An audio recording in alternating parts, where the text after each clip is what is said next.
Hello and welcome back to Ruskin Bond's The Blue Umbrella. The angle of interpretation that I'm going for this particular story is hidden fractures. And I would like to begin this session by introducing a concept by Peter Hunt on children's literature and ideology. And this is the quote I would like us to look at closely. He says, "This has been particularly difficult to accept in the world of children's literature, which is still widely assumed to be innocent of concerns of gender, race, power, and so on, or to carry transparently manipulative messages."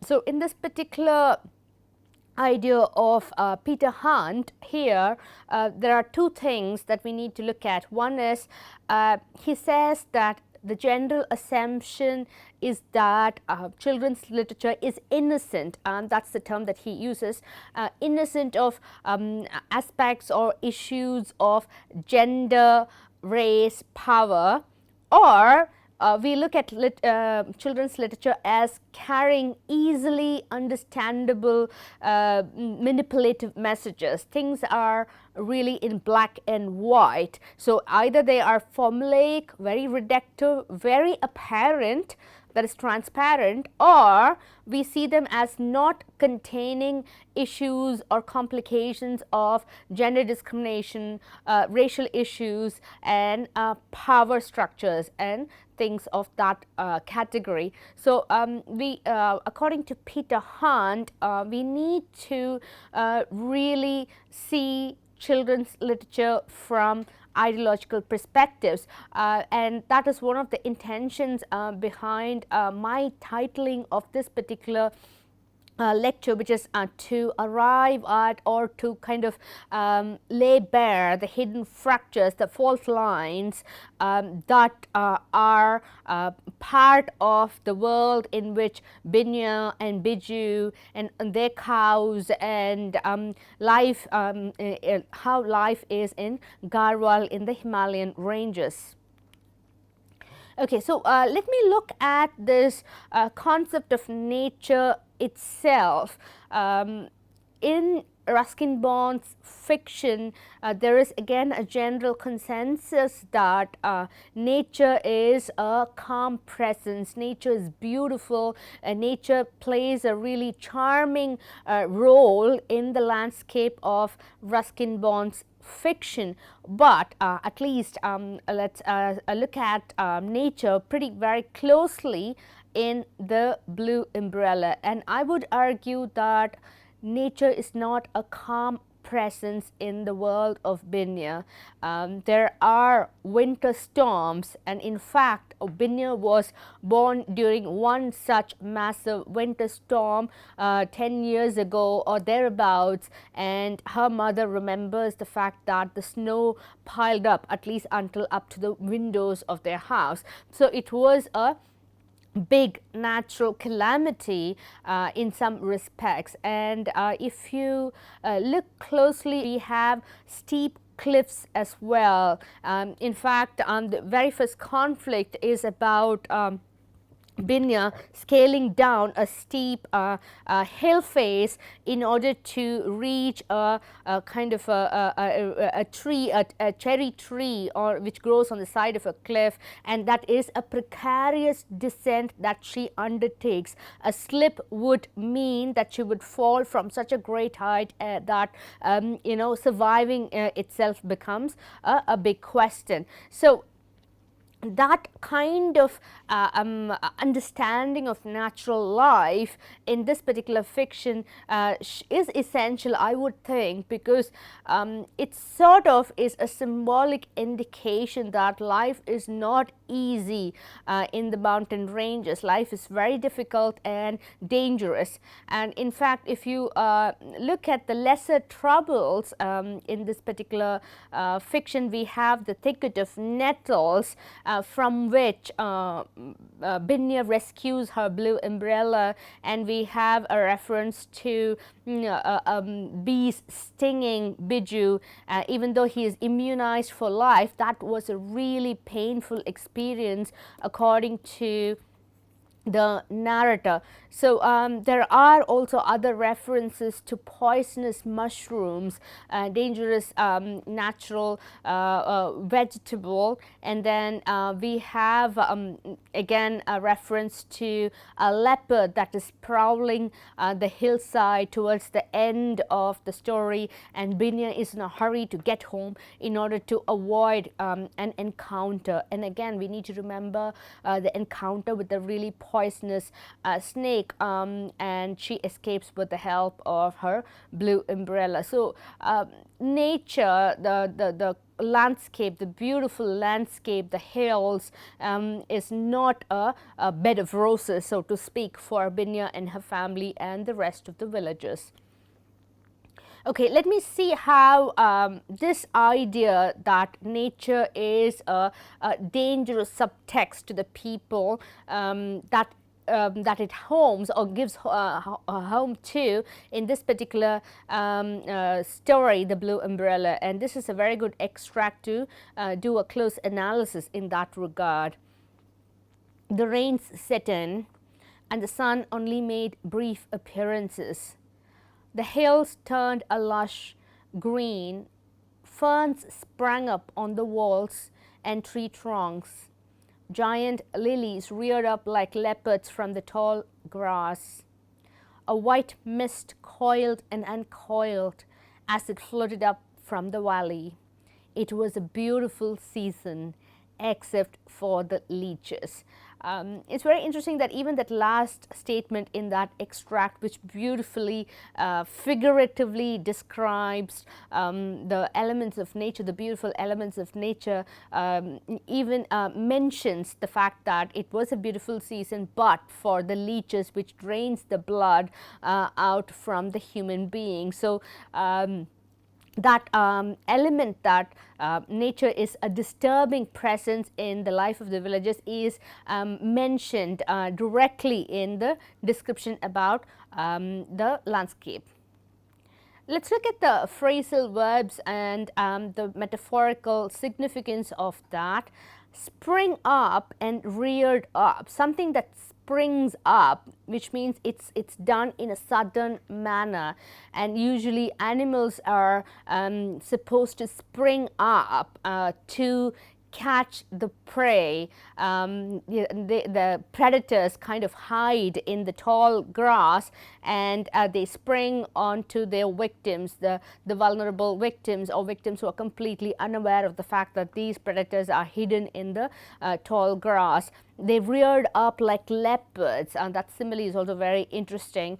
Rearing up, we are reminded of another such action, especially during the encounter with the snake, when the poisonous snake, the cobra, rears up to attack Binya. So there is a lot of animal imagery embedded in this particular extract, and that tells you the insidious aspect of nature, something that the villagers are constantly aware of, and probably because Ruskin Bond, who also lives in the mountain ranges, is aware of such aspect of such perspectives or such realities which are embedded in the day-to-day life of the hill people.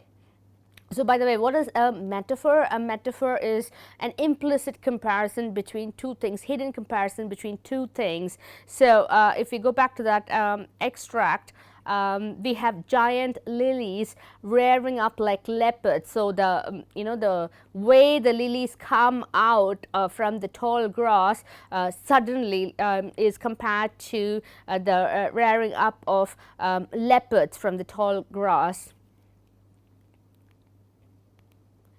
And Another set of words which are very interesting in this particular context of figurative language is coiling and uncoiling. We usually associate coiling and uncoiling with, again, snakes, pythons, and even dangerous venomous snakes too. So again, there is an overt reference to threatening creatures from the wild.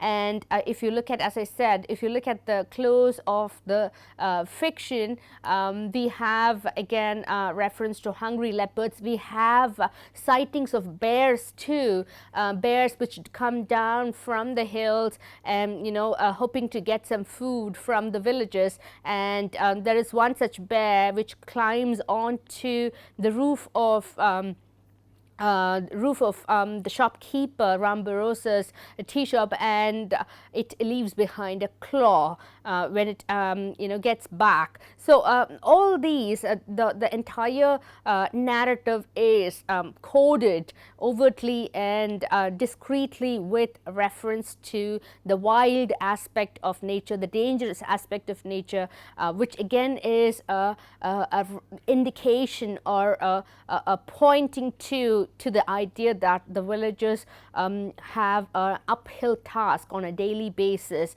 in terms of leading their lives.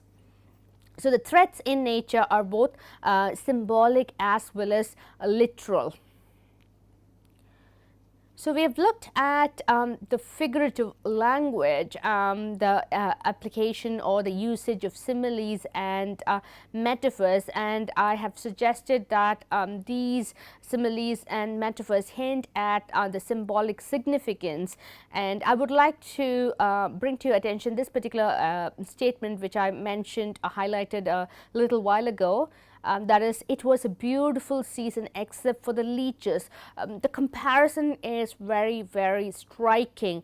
You make a reference to the beautiful aspects of nature, even though that description is overlaid with animal imagery. The animal imagery does evoke a particular charm about the hilly regions of the Himalayas, and then you make a reference to the leeches, the blood-sucking leeches, that suddenly kind of pricks that beautiful balloon, so to speak, and there is a kind of a revulsion as soon as you read the word leech. There is disgust, there is revulsion in association with this particular context, and we do know that Binya is bitten by leeches, and it's a painful, itchy feeling, and there is again an understanding that Ram Bharosa, the villain of this piece, does apply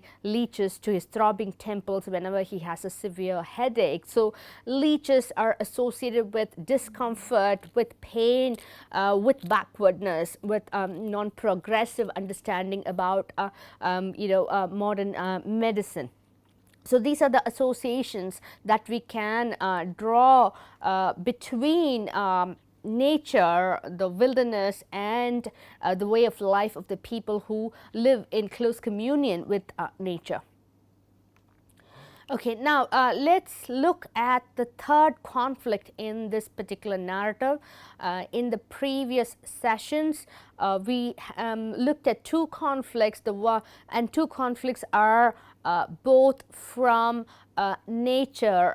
Nature itself provides the conflict first through the playful wicked wind that takes away the umbrella from Binya and throws it down a cliff, and then Binya is hard put to retrieve it, and that's the first conflict. And the second conflict is associated with the encounter with the cobra, which tries to attack Binya, and then Binya uses her weapon, which is the blue umbrella, and escapes with her life. So these are the two conflicts. Now let's look at the third conflict, which is connected or associated with human beings and their attitude towards the umbrella.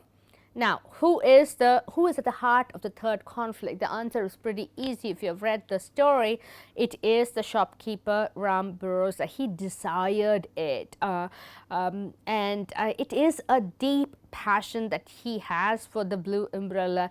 And somehow, sometimes if you look at the way he looks at the umbrella, we are also reminded of the way Binya relates to the blue umbrella, her passion for it. So the two people, the young girl and the older man, have similar attitudes towards this beautiful thing. But as time passes, as the seasons pass, the blue umbrella is no longer bright blue. It has lost its sheen. It's no longer, very, very striking in terms of its color, but it was still very attractive in the village. It was a very, very desirable commodity. And Ram Bharosa thinks that he was the richest man in the area, so why shouldn't he have a blue umbrella? So look at the logic behind the desire. And if you recall my previous sessions, I kind of pointed out two other figures in the world of Binya who desire it really very overtly, and one is the schoolmaster's wife, who thinks that she has studied up to the BA, the bachelor's degree, and therefore, since she is highly educated, within quotes, she needs to have the blue umbrella. She thinks that it is her prerogative to have the umbrella. And then we have the village pujari, who thinks that he is a superior person, he is very spiritual, and therefore he should have an umbrella which reflects his authority in the village, and he tries to get an umbrella which is superior to Binya's, and he goes for a multicolored umbrella which he thinks is available in the nearest town, but he is disappointed. And again, that narrative that people, superior people should own superior things, and the blue umbrella is a superior thing, is continued in the mind of this particular man, Ram Bharosa too. So the narrator or Ruskin Bond continues that narrative that the rich, the superior, should possess this. So he asks this question. He was the richest man in the area, so why can't he have the blue umbrella? And that particular rhetorical question has several interesting layers of interpretation, and we can see that the rich and the beautiful as twin concepts. The rich are supposed to own beautiful things, seem to be the logic, and the reverse would be the poor are supposed to own ugly concepts or ugly things. So that logic is very, very is significant, and that seems to be the logic running through this particular set of people in Ruskin Bond's fiction. So if you remember the lady, the schoolmaster's lady, for her education is the fetish, and for the pujari, his spiritual authority is the fetish, and for Ram Bharosa, his wealth is his talisman, his badge of honor, so to speak, and he thinks that just because he is rich, he should have nice things. And I'm reminded of Summer Vacation, Kamala Das's Summer Vacation, and in that particular story, we have Ammu noticing the beautiful ring, the very intricate ring that Nani Amma wears, and Ammu says she's very fortunate to have that particular ring. Again, for perhaps the jarring idea in her mind is the fact that unfortunate people, less wealthy people, are not supposed to own or possess beautiful, intricate, aesthetic objects. So the same philosophy seems to run here too. And then he says that he wants Ram Bharosa in Ruskin Bond's Blue Umbrella. He says that he wants to own this beauty, and he feels that he is capable, financially capable of owning this beauty. So he has this prolonged desire or passion for this particular material object, the man-made object of the blue umbrella. And the big question is, why does he want to own this beauty? So Ram Bharosa has this particular perspective, and he feels that he has fallen sick. It's a kind of a psychological sickness, and that sickness has come about because of the umbrella. And this is the set of statements that exemplifies his analysis. It's a very precise and sharp analysis, and he says that it's a sickness that has come upon me, and it's all due to that girl Binya and her wretched umbrella. So he clearly understands the source of the problem in his mind, and he calls the umbrella wretched umbrella. That's a interesting word choice. It's not the umbrella that is wretched, it is he himself who has become wretched because of the presence of the umbrella which is there in the village, and he is capable of purchasing that umbrella, and he can't because Binya is not willing to sell it. So that's one thing. The other interesting element here is that the idea of desire as sickness is presented by Ram Bharosa himself. It's a very neat psychological analysis and a good concept to present desire as sickness. It's an ailment, it's a mental failing, and he has it. It's almost as if it's a catching disease. He has caught it and he can't let it go. So the umbrella, the beautiful patch of blue, that's what the narrator says, the patch of blue, the beautiful patch of blue that Binya has all the time is bringing sickness to Ram Bharosa. Now that again makes us wonder about the opinions of the village folk that I described in my previous session, which is that the umbrella will catch any bad luck if there are bad luck issues going around. So is the umbrella catching bad luck? Is it attracting bad luck? And is Ram Bharosa a victim of that bad luck that the umbrella has brought to the village? So we can also think about it in a more symbolic manner too, how a very attractive commodity has brought chaos into this village folk, and how these people desire it and want to own it and that is impossible.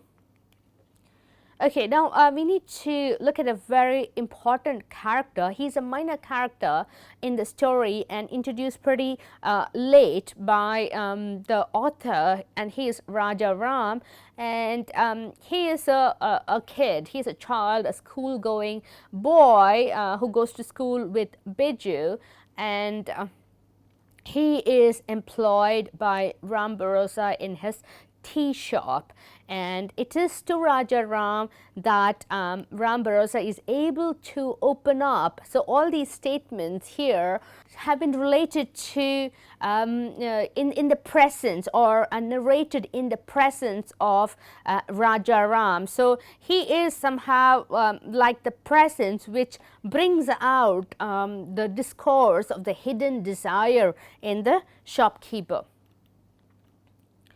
Okay, so what is his function in the tea shop? He does the washing up and the running of the errands for Ram Bharosa, and as I said, he importantly gets the old shop keeper to reveal his secrets and his desires for the blue umbrella. So he is like a mirror symbolically, and Rajaram is able to reveal his inner longings.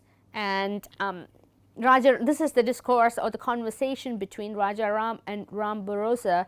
And once Binya walks by the tea shop with her umbrella, and Ram Bharosa lets out a big sigh, and that sigh is resulting in this set of dialogues between the two. Why? What has she done to you? And he says, Ram Bharosa says, refuse to sell me her umbrella. There is pride for you, and I offered her 10 rupees. Perhaps if you gave her 12, but it isn't new any longer. It isn't worth 8 rupees now. All the same, I'd like to have it. And look at the way he judges. Ram Bharosa judges Binya. There is pride for you. And he says, I was willing to offer her 10 rupees, which is a lot of money in those days. And Rajaram is very simplistic. He says that if you give her more, but and we understand that Ram Bharosa is a skinflint, and he is not willing to offer more money for something that's no longer new. And he says that right now it isn't worth 8 rupees, and anyway, despite all this, I would like to have it. Now, as I mentioned, the assessment of Binya's character by Ram Bharosa is significant. When the girl refuses to sell, she is labeled as very, proud. And this incident reminds us of an earlier incident at the beginning of the story when the picnickers, the people from the plains, when they picnic on the hillside, and when Binya tries to get the blue umbrella and for her claw pendant, one of the village women is struck by the fact that she asks for that blue umbrella, and she says, what cheek, how dare she ask for my umbrella. That insolence, that pride that she has in asking for something that she likes is comparable. That reaction of that young woman from the plains is comparable to the reaction of Ram Bharosa. For them, she is at the bottom of the hierarchy, and the fact that she can refuse to oblige or give the stuff that they want, and the people who are at the top of the social ladder want, the refusal itself is very, very annoying and irritating to the people who are at the top of the cream of the society. So that, as I said, the non-obliging aspect of Binya hurts the ego of the rich shopkeeper. That kind of refusal that Binya does happens throughout. If you read the story closely, she refuses to take any other stuff, or she refuses to take money from the picnickers to exchange for her claw pendant. And initially, even when Ram Bharosa bargains with Binya for the blue umbrella, she refuses. And even with the little children, she gives them to hold the umbrella only for a little time, and then she takes it back. So Binya is very, very persistent and stubborn, and she has great passion for the umbrella, just as the other people who desire it greatly, like Ram Bharosa. So that's something we need to keep in mind. So Binya's character is also very interesting in that regard, and a close analysis will tell you that all the failings that many of the other villagers have in the society are kind of embedded in Binya's character too. So let's go back to the conversation between Ram Bharosa and Rajaram, and Rajaram says that you wouldn't make a profit on it if you want to sell it. That's the hidden subtext there. You wouldn't make a profit on it, said Rajaram. It's not the profit I am after, wretch. It's the thing itself. It's the beauty of it. And what would you do with it, Babuji? You don't visit anyone. You sell them out of your shop. Of what use would it be to you? Of what use is a poppy in a cornfield? Of what use is a rainbow? Of what use are you, numbskull? Wretch, I too have a soul. I want the umbrella because I want its beauty to be mine. It's one of the most significant passages in this particular story. And Ram Bharosa is a character who is a profound character. We cannot understand Bharosa as a simplistic man who wants an umbrella because it's beautiful and he is capable of purchasing it. He kind of creates a narrative in his mind about why exactly he wants the umbrella from Binya. And he says that in this particular extract, he says that I'm not going to make a profit, I'm not going to sell this particular object, it's not money I am after, it's the thing itself, it's the beauty of it, and I want that beauty to be mine. And there are several things here, but I would like to look at Rajaram's opinion on profit and loss, because that tells you that he has a good read on Ram Bharosa's character. In fact, we can even go so far as to say that he behaves and thinks like the older man himself, because towards the end of the story, or a little later after this exchange, we have a bargaining discourse between Ram Bharosa and Rajaram, where Rajaram is very insistent and persistent in striking a good bargain according to him, and Ram Bharosa gives in ultimately. So there are parallels between Ram Bharosa and Rajaram too. He seems to be like a mirror image of this older man Ram Bharosa, and he kind of bargains with him, and ultimately he wins the bargain and gets the 3 rupees he wants from Ram Bharosa for the or the assurance from Ram Bharosa that he would give 3 rupees if he is able to get the umbrella from, if he is able to steal the umbrella from Binya.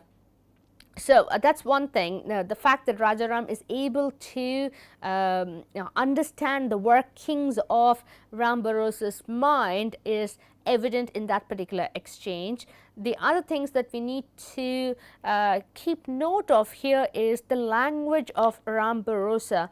If we go back to that particular extract, we realize that he refers to Rajaram as wretch, not once but several times. Wretch, wretch, and then he says, what use are you? Numbskull means stupid person. So that language is an indication of the quality of mind of Ram Bharosa, and we suddenly realize that being evil is one thing in a particular children's fiction, but to be abusive towards children is another, and our expectations that the adults are supposed to be guardians of young minds, are supposed to set the model for young folk, are subverted here in this particular exchange of ideas. So I'll come to the third conflict in my next session.